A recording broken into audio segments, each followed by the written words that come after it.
Let's go to the hate list for pass catchers. It kicks off with George Pickens coming in at wide receiver 32 for you, Matthew. His Yahoo ADP is being taken as wide receiver 28. Right now, as it stands, this quarterback situation is very, very ugly. And I think the offensive line, I like the young players they've drafted, but it's been a little bit of a struggle in his second camp for Broderick Jones as well. It doesn't make you feel better. It's the inconsistency that bothers you, right? 30% of his total fantasy points last year came in only 2 games. So there's that. And you think about Drake London. We just talked about how much we love him as a talent. Under Arthur Smith, Drake London never finished as a top 40 wide receiver in points per game. Do we think George Pickens is better than Drake London from a pure NFL skill standpoint? I don't. I think George Pickens is really talented, but do I think he's significantly better than Drake London, that he can overcome the play calling of Arthur Smith and poor quarterback play? Like, Russell Wilson and Justin Fields will be better than Desmond Ridder, but, like, will they be that much better?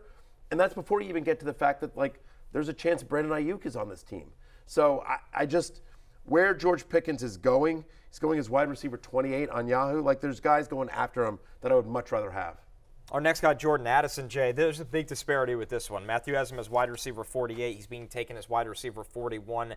We believe Sam Darnold can support Justin Jefferson, but that cost for Addison is a big price where we're not sure he can support him. Maybe some touchdown regression, too. Yeah, absolutely. And a lot of his production obviously came with Justin Jefferson out last season. Also, just some kind of fluky plays. Think back to the touchdown against the Niners in primetime where that really should have been picked at the end of the half. Also, the fact that he scored 10 touchdowns on 15 red zone targets, like, that's not sustainable. Between that, the suspension, again, the one snap away from Nick Mullins thing, there's just a lot of uncertainty surrounding Addison. He clearly has the talent. He has upside. I'm not sure you want to really buy in given all this uncertainty. There's also some chance that he could be suspended for off-the-field issues as well. And, oh, by the way, we just talked about how Justin Jefferson is, quarterback-proof, and when Kirk Cousins went down, like, Justin Jefferson still averaged over 22 fantasy points per game.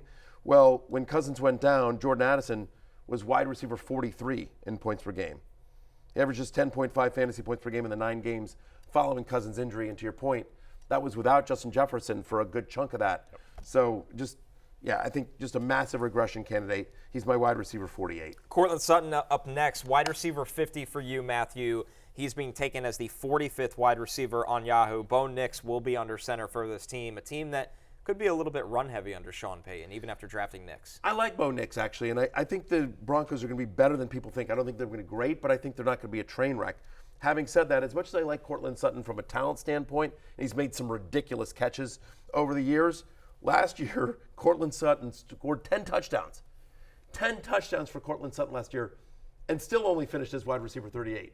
So now if you get him down to like 6 or 7 touchdowns, like, it just doesn't feel like he's going to get the volume there, because we expect a little bit more from Marvin Mims. Tim Patrick is back. Right. Like, they've got Greg Dulcich healthy now. Like, I think he's kind of an interesting tight end. So, Courtland Sutton, I'm at wide receiver 50. He's going much higher than that on Yahoo. Brock Bowers is our first tight end here on the hate list, Jay. Tight end 12 for Matthew, also dealing with a foot injury right now. He hasn't practiced, I believe, in a week. So Bowers looked good when he played, but now with the injury, Michael Mayer is there. Just a lot of question marks around his rookie season. Yep, injured towards the end of last season as well for Georgia. And I think there are a few issues with Bowers. One, Michael Mayer is still there and on the team and is presumably going to be out there. And he's good. Yeah, and he's good. And also the fact that they're likely going to be run heavy. When Antonio Pierce came in, they were 22nd. They ranked 22nd in pass rate. And then just between that and between the fact like it's Gardner Minshew at quarterback, Devontae Adams was second in the NFL in targets last year, just doesn't seem like there's a lot of food on the table to eat. I'm not sure Bowers is going to be the guy to get it. And Jacoby Myers, by the way.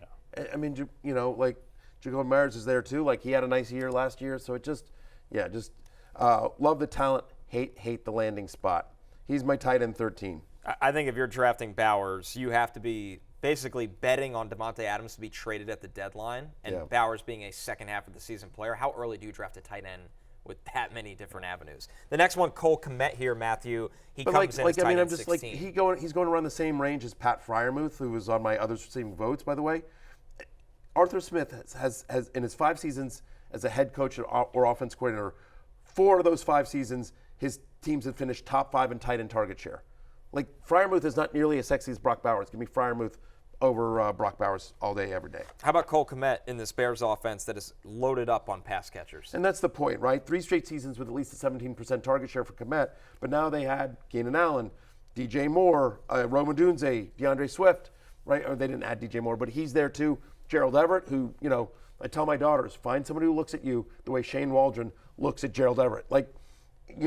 There's too many mouths to feed for a tight end that was fairly volume dependent. All day today, we are hosting our annual Roto World Draft Marathon. We're right in the middle of 10 hours of non-stop draft prep all the way until 8 p.m. tonight. Check out NBCSports.com/draft marathon for the full schedule and all of our draft content. We're taking a quick break. When we're back, more love, hate, and the big reveal. Matthew's 2024 Ride or Die coming up after this.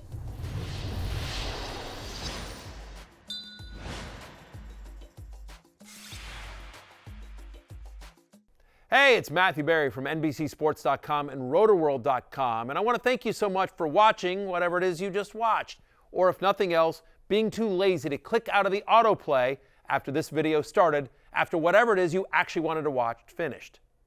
But now that you're here, I'd like to take a moment here to ask you respectfully now, okay? I'm asking you respectfully to subscribe to the NFL on NBC YouTube channel. You'll get the latest Roto World fantasy news headlines, all sorts of great shows, including my own Fantasy Football Happy Hour. So go subscribe now. Again, I'm asking respectfully.